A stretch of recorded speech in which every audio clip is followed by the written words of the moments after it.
Niin, mitä on työ? Länsimaisessa kulttuurissa oikeastaan, jos mikä on länsimaisessa kulttuurissa, vaikka ne ei ehkä saisikaan sanoa, kreikkalais-roomalaiset ajoista lähtien, niin meillä on ollut kaksi työn käsitettä.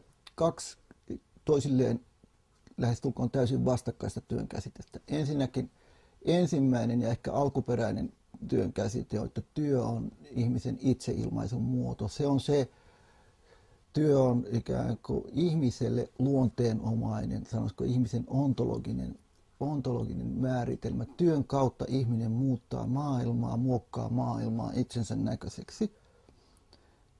Ja nimenomaan ihmisen ja ihmisyhteisön näköiseksi. Ja tässä mielessä työ on jotenkin ihmisen osa ihmisen itsensä näkyviin tulemista. Ihminen tekee työn kautta itsensä näkyvät.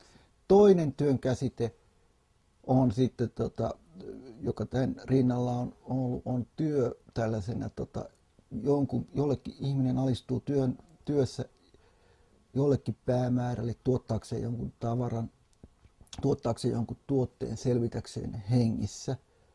Ja nämä vastakkaiset käsitykset meillä menee usein ikään kuin sotkuun nykyään. Kreikkalais-roomalaisessa kulttuurissa kukaan aikuinen kansalainen, ja tässä puhutaan tietystikin myös miehestä, niin ei olisi voinut tuntematta suurta häpeää niin alistua työlle tässä jälkimmäisessä merkityksessä. Eli että hän joutuu valmistamaan jonkun tavaran, tekemään jotain jollekin toiselle, menettämään tällä tavoin itsenäisyytensä ja kykynsä ilmaista itseään ja painumalla tällä tavoin myöskin ikään kuin näkymättömiin. Se olisi ollut niin suuri loukkaus, että siitä olisi syntynyt pahempikin kapakka tappelu. Kyllä. Sen sijaan sitten toinen työn muoto, joka oikeastaan vasta alkaa sitten tulla tämmöiseksi julkiseksi ja hyveelliseksi työn muodoksi, ehkä modernin kapitalismin myötä pikemminkin on, että pitää tehdä jollekin toiselle työtä, on kunniallista työskennellä, jollekin on kunniallista tuottaa tavaroita. Kreikkalaisessa kulttuurissa esimerkiksi käsityöläisen työtä ei arvostettu sen takia just, että käsityöläinen tuottaessaan jonkun tavaran jonkun esineen, niin tämä itse tuottaminen ei ole ollenkaan arvostettua on ainoastaan se, että kuka sitä käyttää ja millä tavoin sitä käytetään. Ja tässä mielessä, kun Aristoteles sanoi esimerkiksi käyttäjä komentaa, ei tuottaja komentaa. Eli siis kreikkalainen kulttuuri ei tässä mielessä ollut tavaran tuotantoa, eikä roomalainen kulttuuri tavaran tuotannon ja tuottamista ja tuottavuutta korostavaa, vaan nimenomaan käyttäjyyttä ja sitten sitä ihminen tarvitsee tavaroita ja käytettäviä asioita ilmaistakseen niiden kautta itseään, ilmaistakseen niiden kautta omaa sukuaan ja muuta, eikä pelkästään kuluttaakseen. Ja nythän meillä on sitten tämä jälkimmäinen työkäsite ikään kuin sekoittunut sitten osin tähän ensimmäiseen, erityisesti poliittisessa retoriikassa, jossa toisaalta työtä korotetaan, se on hyvä ja absoluuttisesti niin kuin se on paras asia, mikä on, mutta se työ mihin se sekoitetaan, on just ainoastaan se työ, mikä tehdään jotakin muuta varten, jotakin toista varten, jollekin toiselle alistuneena on hyvää työtä. Ja se on ehkä niin kuin suurin muutos, mitä ne voi nähdä sitten keskiajalta lähtien, on sitä työn arvostuksen muuttuminen tässä mielessä.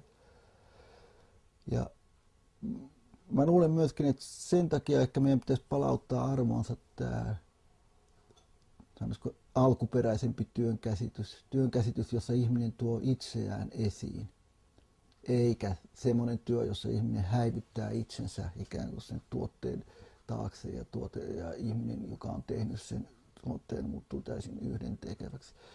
Koska tämä, mitä mä nimittäisin ehkä ensimmäiseksi ja alkuperäiseksi työn käsitteeksi, on, mitä voisi sanoa myöskin ontologinen käsite työstä. Eli työ on ihmisen itseilmaisun muoto. Työ on se tapa, jolla ihminen tekee maailmasta itsensä näköisen, omien olosuhteensa, omien historiallisten olosuhteensa näköisen.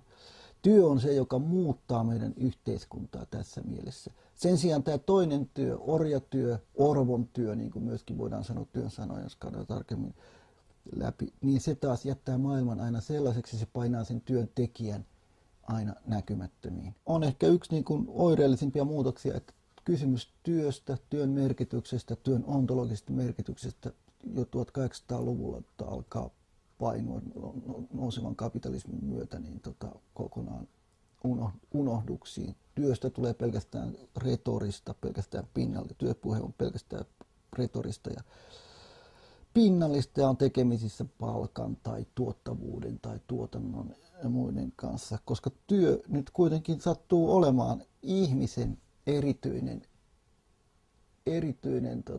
lähestulkoon lajityypillinen ominaisuus tai ainakin ihmislajille ominainen kyky muuttaa maailmaa. Ja tämä kyky muuttaa maailmaa ei ole peräisin mistään sellaista yksinkertaisesta, että nytpä mä hajotan ton tai nytpä mä tapan ton. Mä sanon siitä ihmiselle ominaisesta, ihmislajille ominaista siitä, että meillä ei ole olemassa mitään erityistä ympäristöä, mitään erityistä paikkaa, mihin meidät olisi määrätty. Ja sen takia meidän täytyy itse tehdä se oma maailmamme ja oma ympäristömme. Ja monelle varmaan tämä kuulostaa ikään kuin siitä, että maailman tuhoamiselta. Mutta mun mielestä sillä ei ole mitään tekemistä maailman tuhoamisen kanssa. Työ on ennen kaikkea ihmislajille tyypillistä toimintaa tai ihmislajille tyypillistä maailmassa olemista ilman mitään ennalta asetettua päämäärää.